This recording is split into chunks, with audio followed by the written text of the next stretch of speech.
Hey everyone, welcome to the Immigration Lawyers Podcast. Good to be with you all again. This is episode number 201. I'm going to do a podcast where I break down, because it is an anniversary kind of issue, number 200 came, 201 came. I just haven't had the time to get the rest of it in. But I'm going to do one where I talk about what I learned in the last 100 episodes, all that kind of stuff. But let's just jump into what's going on today.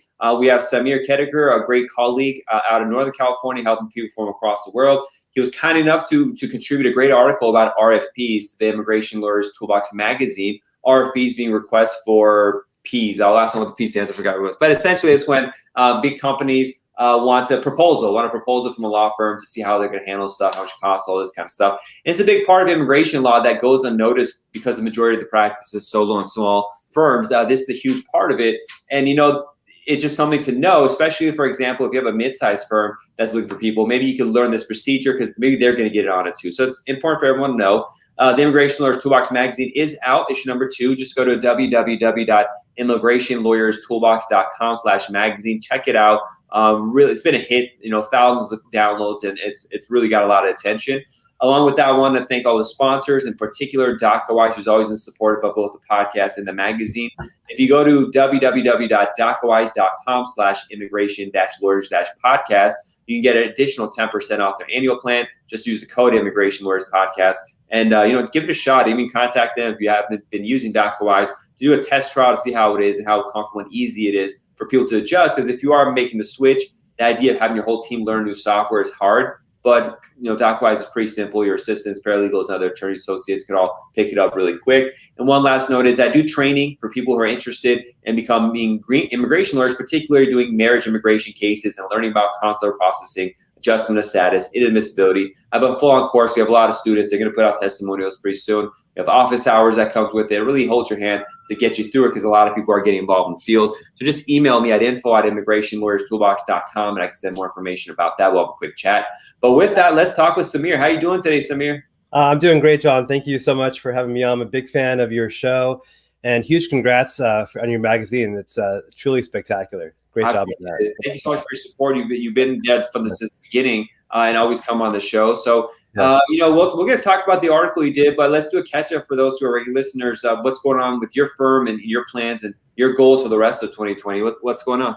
Yeah, for sure. I do have my own firm. For about 14 or 15 years before my firm, I practiced in essentially high volume business immigration, right? Which kind of relates to my RFP experience, having done, a ton of those in that setting. But the other thing that I realized kind of in the high volume setting, working with companies with, massive immigration programs is there's a bit of a gap in terms of, services for high skilled immigrant employees. Like, let's say you're working at Google or, not to name any company, that's an example, Facebook, any large company. You have great firms representing those companies, really great firms, awesome attorneys. But the ratio of, staff, team members to the employees is just untenable. And, a lot of these employees don't feel like they know, where they stand or kind of the answers to their questions. And sometimes it gets super desperate. I've had many examples kind of in my kind of sphere, right? So I'm working on a project to launch what's called Immigration Office Hours, which is basically an ecosystem for specifically devoted to high skilled kind of a top tier talent, immigrant employees, working for really large companies to support them with all their questions. We'll have, lawyers kind of providing on-demand video consults. We'll have videos and resources and educational courses to help them kind of apply the rules and, apply all the different kind of avenues to improve your life from an immigration perspective to them. And so I'm super excited about that. I'm still working, on all the pieces, but have already started the video consults part of it and really kind of pumped up to see where it goes. So. That's awesome because there's so many people when they think about communities who don't get representation. It's usually always related to the border, asylum, or humanitarian kind of stuff. But there's frankly a huge component of employment-based people, applicants who have the employer, have the lawyer, and all this kind of stuff. But they're maybe too shy to ask them, might be too personal, and sometimes the attorneys don't have the time because they're doing a million cases. And so having that personal attention is key, and letting know it's there that they could even get their own attorney. They might not even realize that many of the times. And there's other complex issues of what if they want to talk about 45J portability kind of stuff. They're they can't talk about the employer. So it's so important to have a place that they're comfortable to go, aside from these forums and these websites which don't have reliable information. Well, the law firms, exactly. The law firms that represent these companies, like I feel for them, like they're in a bind, right? Like not only do they necessarily have like the bandwidth to kind of address all the questions that are coming into them, there is kind of this whole issue of dual representation, which really is not a huge deal kind of when you're a smaller company and your staff has the ability just to kind of, work with the company, work with the employee. It's not a big deal. But as you get bigger and you get higher volume, I feel like the structure or like the weaknesses of that dual representation structure really kind of show, right? And so I just feel like it would be a help to the law firms to have somebody kind of coming in helping the employees with their own personal questions. Yeah, I feel like take a lot off their plate as well. I feel like it's a win-win for everybody, honestly. And so I'm excited to kind of give it a go. Like you said, these online forums that people go to, they've only gotten worse. I mean, maybe 10 years ago, we used to talk about online forums.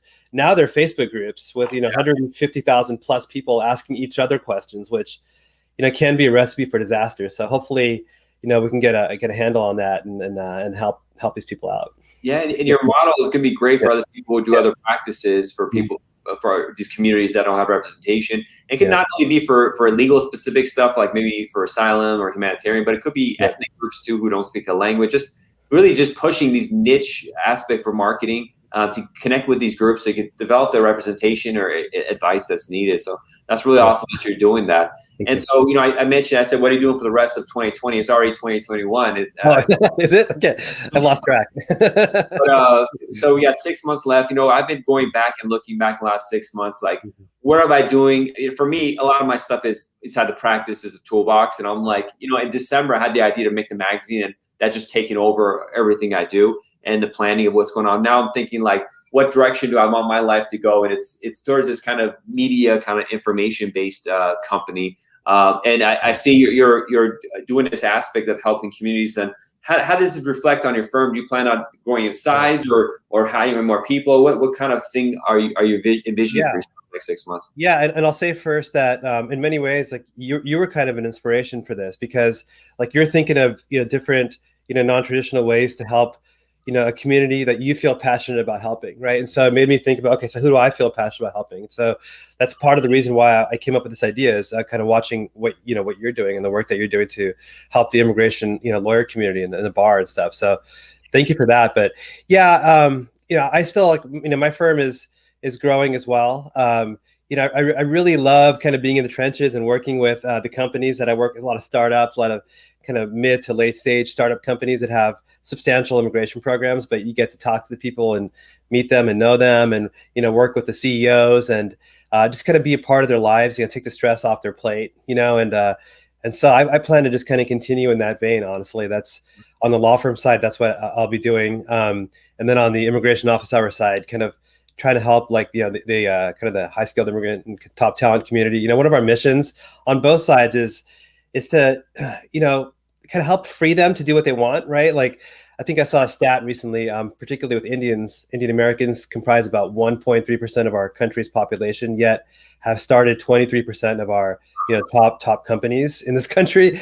And I feel like that number could be higher, right? But a lot of people who are working for companies feel like they can't do that because they're on visas, right? And so I want to, maybe they can't, maybe they can, it really depends on their situation, but I at least want to give them the tools to be able to do that if it's a possibility.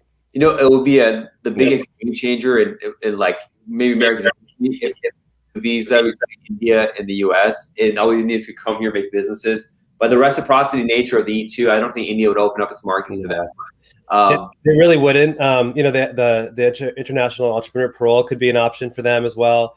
I'm really looking at the EB1. I think there's a huge underutilization of that benefit as well. And so there's different things. It really depends on the person. But there's that Cato article that came out saying that many Indians, if things go the way they are going to literally die waiting for their priority dates to become current. Like there's 90-year plus backlogs, and if something's not done about that, then we want to do what we can on our end to help them out. Yeah, and make matters worse is it seems like a lot of the immigrant visa numbers are not going to be used this cycle because like USCIS is not moving fast enough. And then add to that the people who even have H-1Bs who can't get visa stamps because U.S. Embassy India is not open or they're travel banned. So it's a pretty nightmare year if you're an Indian outside the United States trying to get a visa, or those who are here who need to travel and come back, but they can't leave because they're not going to get a visa stamp if they go because embassies aren't issuing it or something. So, or their families are split up. You got a spouse in India, the H-1B here, or vice versa. That's also happening as well. So it's terrible. So yeah, a lot of my conversations with Indian nationals is just like, how do we deal with this? There's nothing you can do, or just people on H-1B who might have, like, I have one guy who wants to change employers and stuff. He has to leave and get a new visa from South Africa, but that's not happening because like South Africa is on the trial ban list. So just so many different little things that immigration is just messed up, and until COVID goes away, it's just going to linger. I'm not sure when that's going to. Yeah, we don't know. We'll see. It's an absolute mess. I get these questions pretty much every day, multiple times. How long is it going to take? What's your guess? I'm like, whenever you think COVID's going to end, then I don't have an answer for that one. No, I'm not a doctor. I'm not a scientist, and I don't think even they know. So I certainly don't. I understand they're frustrated, but it's just there's no answer to this stuff. All this is unexpected. But going to the article, you did an article about requests for, I keep remembering the requests for proposals. Yeah. So, what size firms usually do this? And when do you see like the company getting so big where they begin to ask for this kind of stuff? Yeah. So, honestly, firms of all sizes end up doing this. It really just depends on kind of what client you're shooting for. Generally, so to your second question, it's generally companies that have a fairly established procedure internally for choosing their vendors, whether it's in immigration or other areas. They have vendors all over the place, right? They get to a certain point, like a certain level of maturity within their company, where they have somebody come in and start establishing the procedures, right? And once those procedures are set, it becomes a company policy, and then they got to start doing RFPs. So I've seen, immigration programs with like 40 or 50 foreign nationals. Like, why do they need to do an RFP? But the company itself is much more mature and larger, so they just do RFPs for all their vendors, right? And so, in that case, if you want that particular client, you will have to do an RFP, right? And so. That's why I think it's really, especially if you want to grow your firm as a business immigration firm, it's at least, good to know how RFPs work. And if you want it, you don't necessarily have to want it. You don't have to go for companies that do RFPs, but it's good to know how it works in case you end up having one fall in your lap or something, right? So I guess, it's really important to get involved in the RFP game because that's just a ton of business and a ton of work. Now, I was talking with Mitch Wexler. He's a partner at Fragment, headquartered in Irvine, Southern California, in charge of there. He was talking about the frustration. Sometimes it depends on the company, but some of them really just go down to the bottom of how much it costs. And we get this on solo marriage cases and stuff where people just base it on the cost, or it's like, well, that doesn't really capture the full extent of what you're buying. If you're just looking for how much a car costs, for example, if you get a really crappy car, you still got a car. It doesn't mean you got something that you could use consistently or for commercial purposes, use for 20 years and not have issues with it. So how often does it come where someone's RFP or request has certain features and you have to kind of educate it and be like, no, you need more than this. This doesn't really capture it. How do you communicate that? Yeah, a lot. It happens all the time. And I kind of was a little bit idealistic in the beginning, thinking like, oh yeah, we could educate them because it's not just about your, comparing a fee schedule to a fee schedule, right? That doesn't capture the extent of how immigration works. Like you could have really low fees on a H-1B or whatever it is, but maybe you're not doing, a lot of work, and then you get the RFPs, and then you get, denials, and you have to get appeals, and you should look at your year-end annual cost. Like that's a better kind of indicator of how much are you truly spending. But that's not how it works, unfortunately. If it's a company, number one, and not all companies, in fact, most companies aren't like this. But if it's a company that just cares about cost or the bottom line, that's a very difficult, company to please. It's basically they have. So I've seen online price auctions as part of the RFP process, where they have a system, and then they have all the participants log on anonymously, and then they say, okay, perm is up, and then you have to basically bid against each other. And lower the price, right? And so if that, and you can get a sense of if that's a priority for the company by, what they say in the RFP, because they will list what their goals are as part of the first section of the RFP.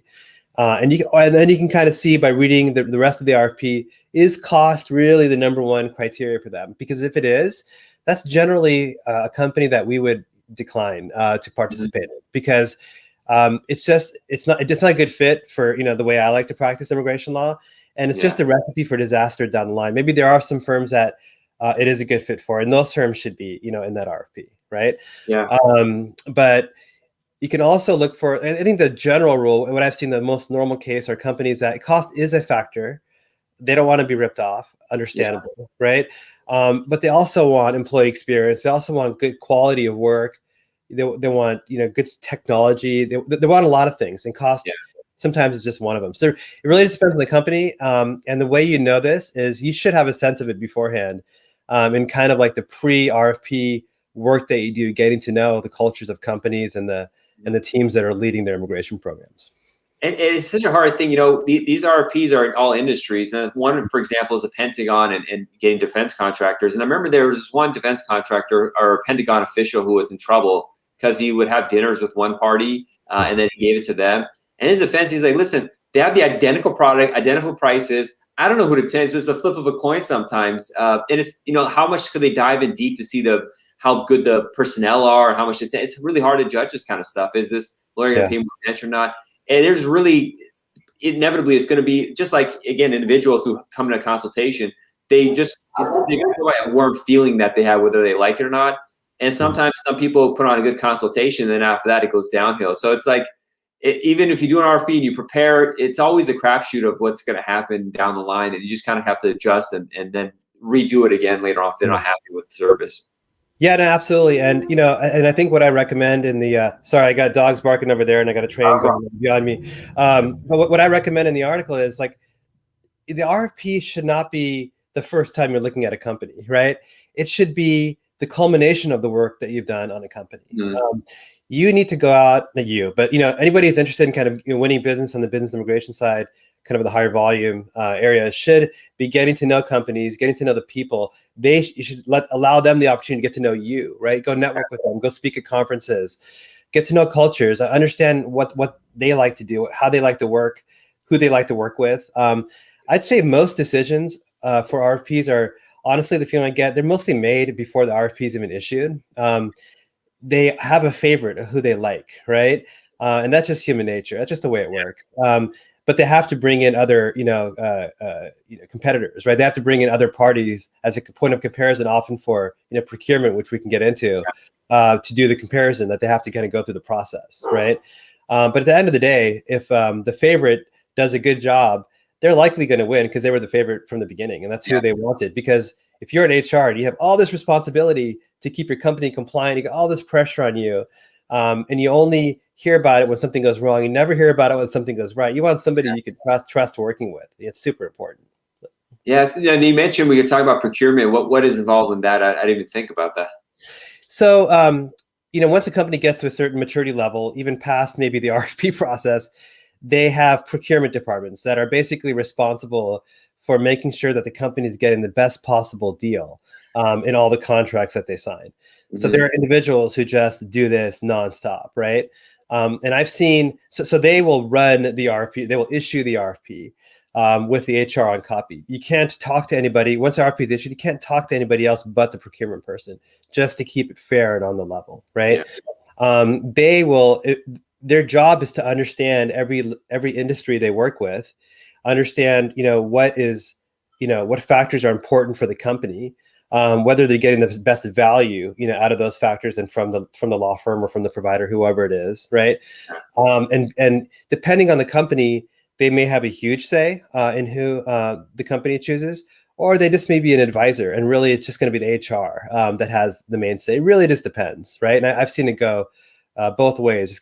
There's a spectrum of kind of control and power that procurement has over the process. And that's something that would be good to know before you decide to accept. Am I going to be a good fit, working with this procurement and their priorities, right? Is that a good thing for my firm? Because the RFP is a lot of work, man. I mean, if you're going to engage your firm in the RFP process, you should have a reasonable expectation that you're getting something out of it, whether it's a really good shot at winning the business or you want the practice, so it's of value to your firm to go through it. But it takes considerable resources out of you, your staff, your marketing team. Maybe you have to go and purchase technology licenses to kind of give them, give the company what they're looking for. There's all sorts of, potentially sunk costs as part of the process. You have to think long and hard, if you're going to participate in these.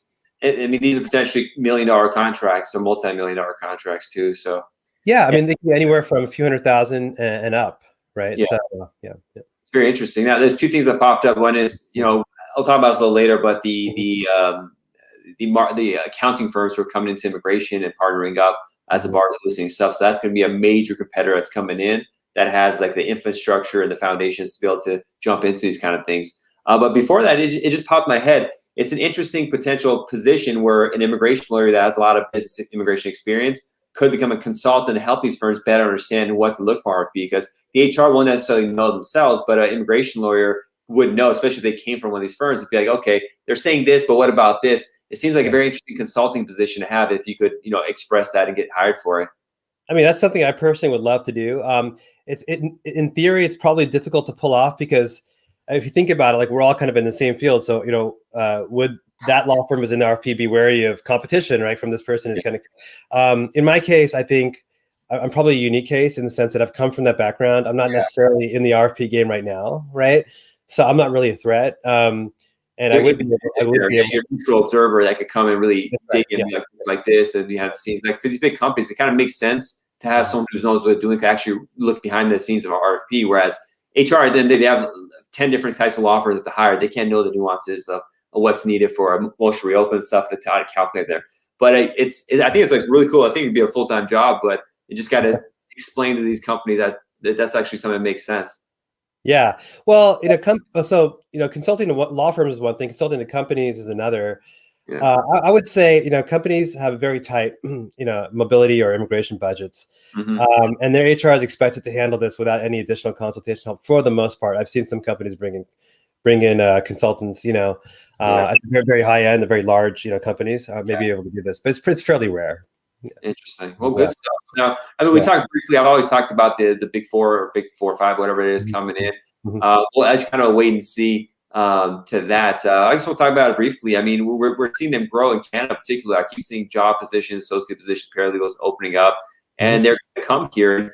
I have this chart I made, and I have to probably publish the updated version of the biggest law firms by immigration lawyer count.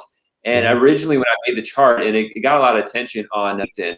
But I realized I didn't put any of the Canadian companies, not Canadian, but like the county companies, because I just didn't want to calculate that or put into the calculations. And I'm trying to look right now. I wasn't expecting to talk about this, but once I put it up in there, I mean, the number 4 will be EY. Ernst & Young becomes number 4. Number 7 by size becomes PwC, and Deloitte potentially number 16. I couldn't find good information. There's another one in there that it depends on if they list their company. So these are major players in the immigration space already based on lawyer count. Their lawyers are in Canada, but I start counting that anyways. And obviously, Fragment, Barry Alphen Leiden, Ogletree are 1, 2, and 3 on my list with size of immigration lawyers. But it's a they're a big player in this that can really affect things. Probably touching upon the big size firms first before it goes to solo and small like marriage case, but they'll come there too.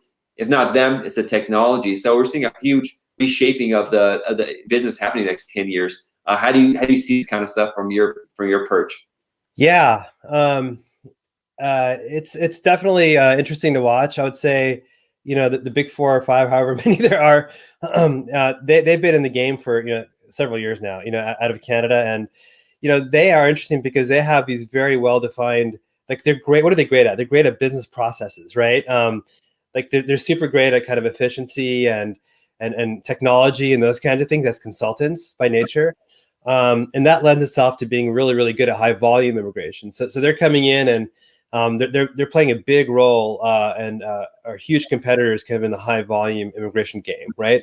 I don't think so mobility, global mobility as a department within HR is immigration and tax and relocation, right? And so they also play a huge role in tax.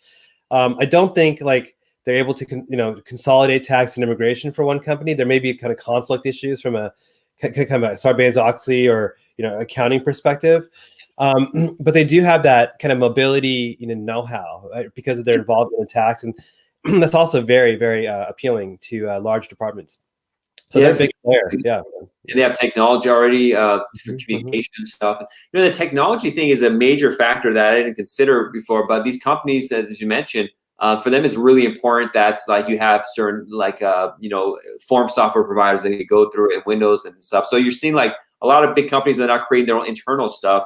I was Yeah. watching an interview with I think it was Baron Glidden, where the managing partner, he was on Roman's podcast, and Mhm. Roman Zelechenko, and he was talking about the systems they developed over the years. Wolfsdorf here, they're smaller size. They're number, not small, really, they're number 11, 37 Mhm. immigration lawyers. Yeah. They have their own software they created Mhm. that they put out there. But this is crazy how software is a key feature. It's going to trickle down to smaller firms as well. What has your experience been with like the software they accept, whether it's the big box ones, immigration lawyers, like eZoom, or what is it called? And it's I yeah, and Tracker and the Logic. house stuff. How important is this stuff? It's always been important. Immigration tech goes back to like the late '90s, right? Because we have such a high volume of data to kind of manage, and we Mhm. miss one point, and something disastrous can happen if we miss out on an expiration, whatever it is. But first of all, I encourage people who are going to RFPs and thinking about technology to not think about it from the law firm perspective, because it is important. Like, it's super important to figure out how to make yourself more efficient, right? As a law firm, how to make sure that you are kind of managing and grappling with all the data that you're responsible for, right? Super important. I'm not saying it's not. However, that doesn't really matter for the RP process. They expect you to do that anyway, right? What they want to see is, how does it help them, right? How does the technology help the company with what they need? And what is it that they need? They want to see really efficient kind of communication portals. Like, if Mhm. somebody in HR wants to know, okay, they just got an email or from their CEO or somebody, the chief of engineering, whatever it is, right?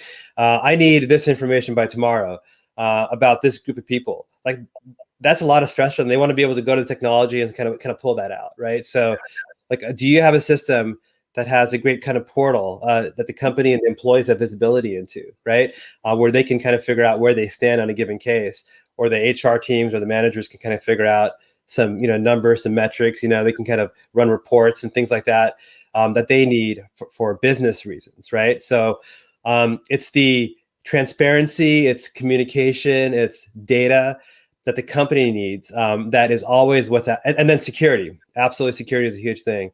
That's always asked for in these RFP processes, and I would say it's non-negotiable that a law firm has something along those ends if they ever want to win an RFP, because every RFP at this point, that's just the basics now. Like, every RFP requires it, and a law firm thinking about going into kind of this game needs to figure out what its strategy is going to be. They can get an out of the box system with good portal access to employees, and by the way, if you're going to do that, make sure that you have kind of a demo database set up, because they're going to ask you to demo it, and you have to have data to show kind of how it operates, right? So that's a lot of work. Speaking to my earlier point about the resources it takes to kind of do an RFP, you need to have somebody go there and just spend hours and hours and hours building your demo database so you can demo it at RFPs that you might lose, right? So having that's super important. The big firms, they got this part nailed down for the most part. Like, they have either their own proprietary systems, they're able to spend millions of dollars, on developing this. The big four, and also the big firms for the most part. But at the end of the day, just remember something: like, there isn't a magic pill for technology. There isn't one system that's like it blows everyone away. It's Yeah. basically all the same, right? You just have to know. You just have to be able to say you have something, and you have to know how to sell it to the companies. Right, so.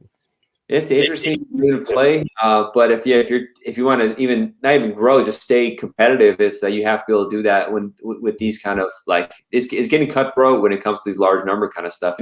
I was reading the Ombudsman's report for 2021. I'm going to do a podcast on that, but they're saying their estimate from what USCIS has told them is like only 39%, if I'm saying correctly, 39% of application petitions have lawyers associated with them. So there's this huge, like, it's a small pie relative to the whole pie that we're competing against for these filings, but there's a huge amount that are there too. So it's interesting. I'm just studying the dynamics of our field and getting all this data and sharing it. It's like it really opens your eyes at what's a bit there and what's not, and how much room there is for everyone to grow and just help people in the process. Because in my opinion, 100% of these people should have lawyers. It doesn't make sense. And I see the disasters every day. I'm sure you do as well, of people filing on their own. And, I had one person didn't get a non-availability birth certificate or something. They had a case where it was like one of those families case that takes like 15 years, probably was a sibling, I think it was. And they didn't get the non-availability birth certificate. It was denied. And then they come to me. I'm like, well, we could have just requested that and it would have been okay. And they did it. And now they're, reset everything, go back to the front of the line. So just something simple as that. And they could have just got a lawyer, talk with a consultation and figure that out. So it's so much needed. So these big firms, companies that need like, 1,000 H-1Bs, I can't pull it off. So we need companies that have the numbers that can do that. Or even small companies, right? I mean, companies have the money to spend on lawyers. Like that's something that they're fine doing, right? For the most part. Individuals, like, they often don't know there are such a thing as immigration lawyers. It just doesn't occur to them. There's all sorts of people who just, are just trying to figure stuff out, and they're worried about lawyers, how much they cost. And, we don't generally cost a lot relative to maybe like billable hour lawyers and stuff, but we're still lawyers. And so, I hope we can do a lot more just to kind of publicize the level of help that we can provide to the pro se community. Because at the end of the day, just like on the company side, you'll save them overall on costs, right? To keep things from going wrong from the beginning. Yeah. And there's always, you plan with them. There's always opportunities they might not even know. They might have a foreign employee want to bring, they couldn't even know they get an O visa firm. So that communication is so important, and it helps them grow. Well, Samir, thanks so much for coming on. Again, if someone wants to reach out to us the best way, and any social media handles you want to reference. Sure. I'm just mostly on LinkedIn under my name. That's usually what I'll have. I'll have a lot of YouTube videos coming out. You have some thoughtful posts on there. It's definitely good to follow. Yeah. Mostly on LinkedIn. I'm not too active on Facebook or Twitter. I definitely am not on Twitter. I can't handle Twitter. It's a personal thing. But I fall into a black hole, and I just can't get it. You're still online. Thank you so much for coming on, and thank you for the article in the Immigration Lawyers Toolbox magazine. You can check it out. Just go to Immigration Lawyers Toolbox magazine. Appreciate it. It was a lot of fun. Thank you. Yeah. Bye.